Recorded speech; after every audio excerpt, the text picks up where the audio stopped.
ओम शांति। 10 जून की बाबा की मुरली। मीठे बच्चे, तुम्हें श्रीमत पर सबको सुख देना है। श्रेष्ठ मत तुमको मिलती है श्रेष्ठ बनकर दूसरों को बनाने के लिए। प्रश्न: रहमदिल बच्चों के दिल में कौन सी लहर आती है, उन्हें क्या करना चाहिए?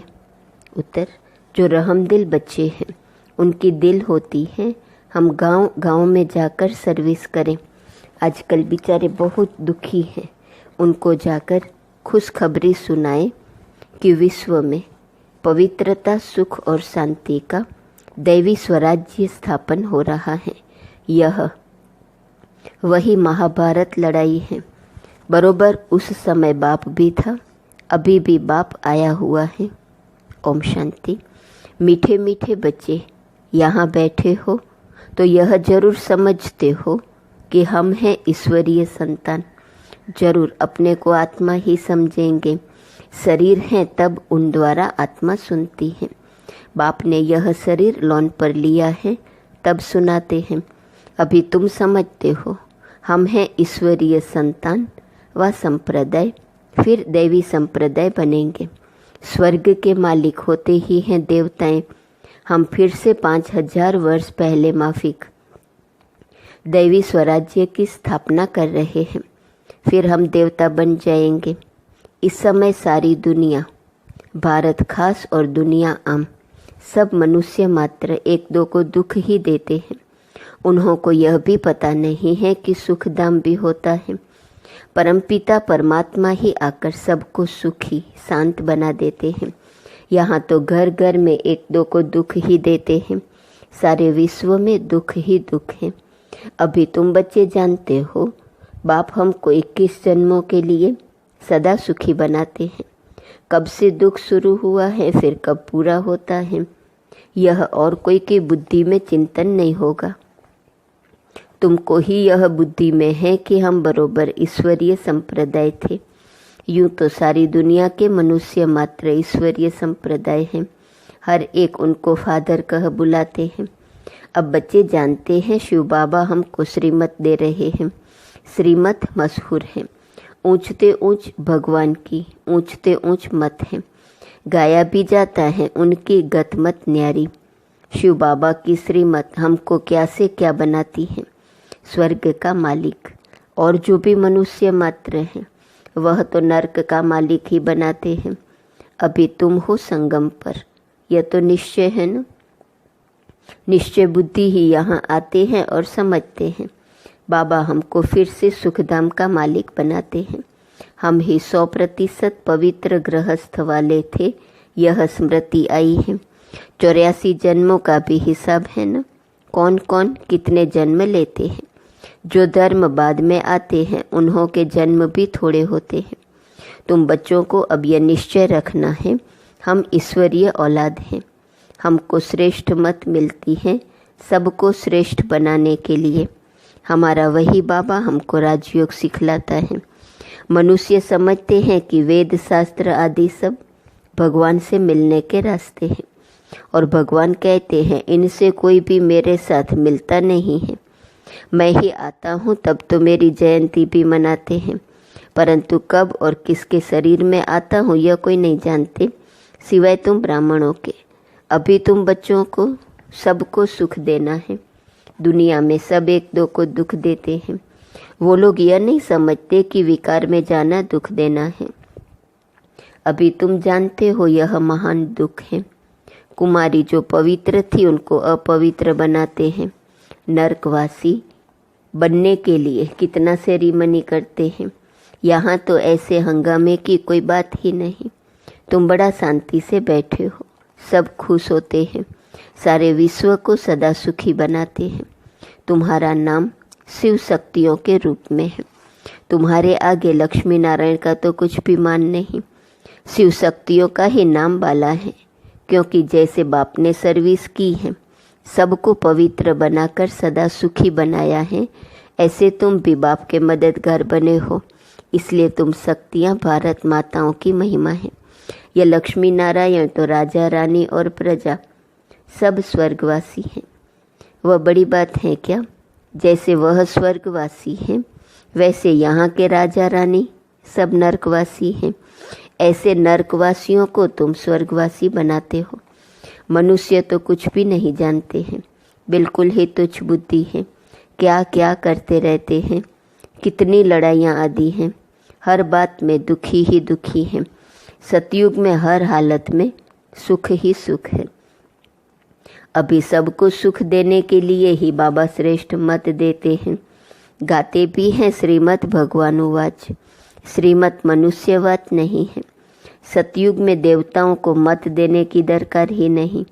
यहाँ तुमको श्रीमत मिलती है। बाप के साथ तुम भी गाए जाते हो शिव शक्तियाँ। अभी फिर से वह पार्ट प्रैक्टिकल में बज रहा है। अब बाप कहते हैं तुम बच्चों को मनसा वाचा कर्मणा सबको सुख देना है, सबको सुखधाम का रास्ता बताना है। तुम्हारा धंधा ही यह हुआ।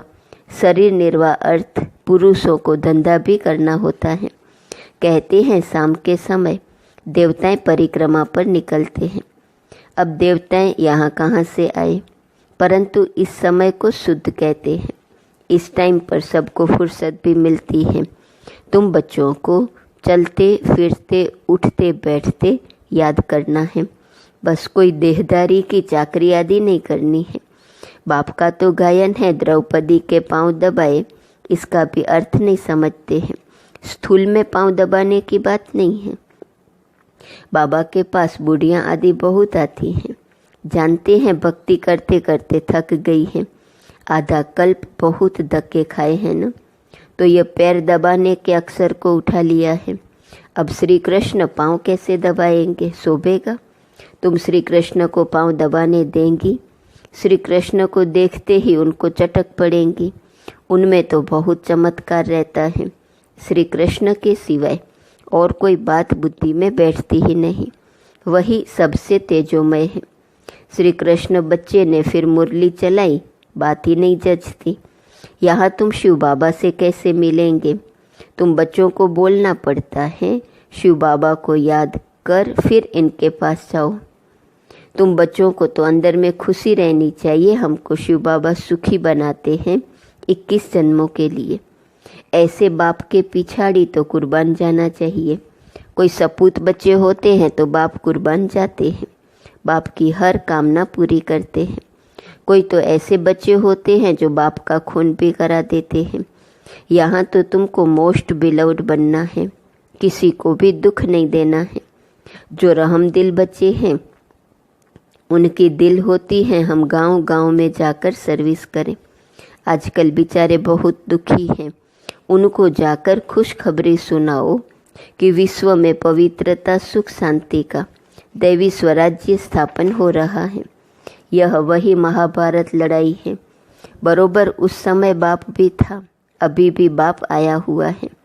तुम जानते हो बाबा हमको पुरुषोत्तम बना रहे हैं। यह है ही पुरुषोत्तम संगम युग। तुम बच्चे जानते हो हम पुरुषोत्तम कैसे बनते हैं। तुमसे पूछते हैं तुम्हारा उद्देश्य क्या है? बोलो मनुष्य से देवता बनना। देवताएं तो मशहूर हैं। बाप कहते हैं जो देवताओं के भक्त हो उनको समझाओ। भक्ति भी पहले पहले तुमने शुरू की शिव की, फिर देवताओं की, तो पहले पहले शिव बाबा के भक्तों को समझाना है। बोलो शिव बाबा कहते हैं मुझे याद करो। शिव की पूजा करते हैं, परंतु यह थोड़ी बुद्धि में आता है कि पतित पावन बाप है। भक्ति मार्ग में देखो धक्के कितने खाते हैं। शिवलिंग तो घर में भी रख सकते हैं, उनकी पूजा कर सकते हैं। फिर अमरनाथ बद्रीनाथ आदि तरफ जाने की क्या दरकार है? परंतु भक्ति मार्ग में मनुष्यों को धक्के जरूर खाने हैं। तुमको उनसे छुड़ाने हैं, तुमको उनसे छुड़ाते हैं। तुम हो शिव शक्ति, शिव के बच्चे। तुम बाप से शक्ति लेते हो, वह भी मिलेंगी याद से। विकर्म विनाश होंगे। पतित पावन तो बाप है न, याद से ही तुम विकर्माजीत पावन बनते हो। सबको यह रास्ता बताना है। तुम अभी राम के बने हो। राम राज्य में है सुख, रावण राज्य में है दुख। भारत में ही सबके चित्र हैं। जितनी जिनकी इतनी पूजा होती है सबके चित्र हैं, ढेर के ढेर मंदिर हैं, कोई हनुमान के पुजारी कोई किसका। इनको कहा जाता है ब्लाइंड फेथ। अभी तुम जानते हो हम भी ब्लाइंड थे, इनको भी मालूम नहीं था ब्रह्मा विष्णु शंकर कौन है क्या है। जो पूज्य थे वही फिर पुजारी बने। सतयुग में है पूज्य, यहाँ है पुजारी। बाप कितना अच्छी रीति समझाते हैं। तुम जानते हो पूज्य होते हैं सतयुग में, यहाँ है पुजारी तो पूजा ही करते हैं। तुम हो शिव शक्तियाँ, अभी तुम न पुजारी न पूज्य हो। बाप को भूल मत जाओ। ये साधारण तन है न, इसमें ऊंचते ऊंच भगवान आते हैं। तुम बाप को अपने पास निमंत्रण देते हो न, बाबा आओ, हम बहुत पतित बन गए हैं। पुरानी पतित दुनिया पतित शरीर में आकर हमको पावन बनाओ। बच्चे निमंत्रण देते हैं, यहाँ तो कोई पावन है ही नहीं।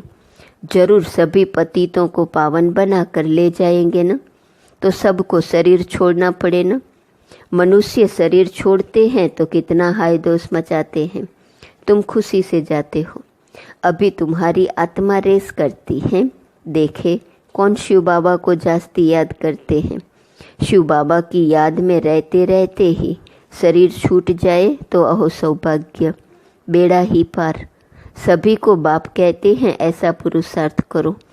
सन्यासी भी कोई कोई ऐसे होते हैं, ब्रह्म में लीन होने के लिए अभ्यास करते हैं, फिर पिछाड़ी में ऐसे बैठे बैठे शरीर छोड़ देते हैं, सन्नाटा हो जाता है। सुख के दिन फिर आएंगे, इसके लिए ही तुम पुरुषार्थ करते हो। बाबा हम आपके पास चले, आपको ही याद करते करते जब हमारी आत्मा पवित्र हो जाएंगी तो आप हमको साथ ले जाएंगे। आगे जब काशी कलवट खाते थे तो बहुत प्रेम से खाते थे, बस हम मुक्त हो जाएंगे ऐसे समझते थे। अभी तुम बाप को याद करते चले जाते हो शांति धाम। तुम बाप को याद करते हो तो इस याद के बल से पाप कटते हैं। वह समझते हैं हमारे फिर पानी से पाप कट जाएंगे, मुक्ति मिल जाएंगी। अब बाप समझाते हैं वह कोई योग बल नहीं है। पापों की सजा खाते खाते फिर जाकर जन्म लेते हैं। नए सिर फिर पापों का खाता शुरू होता है। कर्म अकर्म विकर्म की गति बाप बैठ समझाते हैं। राम राज्य में कर्म अकर्म होते हैं, रावण राज्य में कर्म विकर्म हो जाते हैं। वहाँ कोई विकार आदि होता नहीं। मीठे मीठे फूल बच्चे जानते हैं। बाप हमको सब युक्तियाँ सब राज समझाते हैं। मुख्य बात यह है कि बाप को याद करो। पतित पावन बाप तुम्हारे सामने बैठे हैं, कितना निर्माण है। कोई अहंकार नहीं, बिल्कुल साधारण चलते रहते हैं। बाप दादा दोनों ही बच्चों के सर्वेंट हैं। तुम्हारे दो सर्वेंट हैं, ऊंचते ऊंच शिव बाबा, फिर प्रजापिता ब्रह्मा। वो लोग त्रिमूर्ति ब्रह्मा कह देते हैं, अर्थ थोड़े ही जानते हैं। त्रिमूर्ति ब्रह्मा क्या करते हैं कुछ भी पता नहीं है। अच्छा, मीठे मीठे सिकिलदे बच्चों प्रति माता पिता बाप दादा का याद प्यार और गुड मॉर्निंग। रूहानी बाप की रूहानी बच्चों को नमस्ते, रूहानी बच्चों की रूहानी बाप को नमस्ते नमस्ते नमस्ते। धारणा के लिए मुख्य सार पहली पॉइंट, सदा यह निश्चय रहे कि हम ईश्वरीय औलाद हैं। हमें श्रेष्ठ मत पर चलना है, किसी को भी दुख नहीं देना है, सबको सुख का रास्ता बताना है। दूसरी पॉइंट, सपूत बच्चा बन बाप पर कुर्बान जाना है, बाप की हर कामना पूरी करनी है। जैसे बाप दादा निर्माण और निरहंकारी हैं, ऐसे बाप समान बनना है। वरदान, स्व उन्नति द्वारा सेवा में उन्नति करने वाले सच्चे सेवाधारी भव। स्व उन्नति सेवा की उन्नति का विशेष आधार है। स्व उन्नति कम है तो सेवा भी कम है। सिर्फ किसी को मुख से परिचय देना ही सेवा नहीं है, लेकिन हर कर्म द्वारा श्रेष्ठ कर्म की प्रेरणा देना यह भी सेवा है। जो मनसा वाचा कर्मणा सदा सेवा में तत्पर रहते हैं, उन्हें सेवा द्वारा श्रेष्ठ भाग्य का अनुभव होता है। जितनी सेवा करते उतना स्वयं भी आगे बढ़ते हैं। अपने श्रेष्ठ कर्म द्वारा सेवा करने वाले सदा प्रत्यक्ष फल प्राप्त करते रहते हैं। स्लोगन: समीप आने के लिए सोचना, बोलना और करना समान बनाओ। आज का स्वमान: मैं अंतर्मुखी होकर रूहानी लीला का अनुभव करने वाली हूँ। अव्यक्त इशारा: एकाग्रता का आधार अंतर्मुखता है। अंतर्मुखता में रहने से सूक्ष्म शक्ति की लीलाएं अनुभव करेंगे। आत्मिक स्थिति में रह आत्माओं का आह्वान करना, आत्माओं से रूरिहान करना, आत्माओं के संस्कार स्वभाव को परिवर्तन करना, आत्माओं का बाप से कनेक्शन जुड़वाना, ऐसे रूहानी लीला का अनुभव होगा। मम्मा की गुण और शक्ति की पॉइंट 10 जून। दातापन के गुण से, दिव्यता की शक्ति से संपन्न। मम्मा सदा मास्टर दाता बनकर रही, सदा देने की भावना। मम्मा की मुख्य धारणा थी कि लेना एक से है, देना सबको है। इसी गुण से वे दिव्यता की शक्ति से संपन्न बनती गई।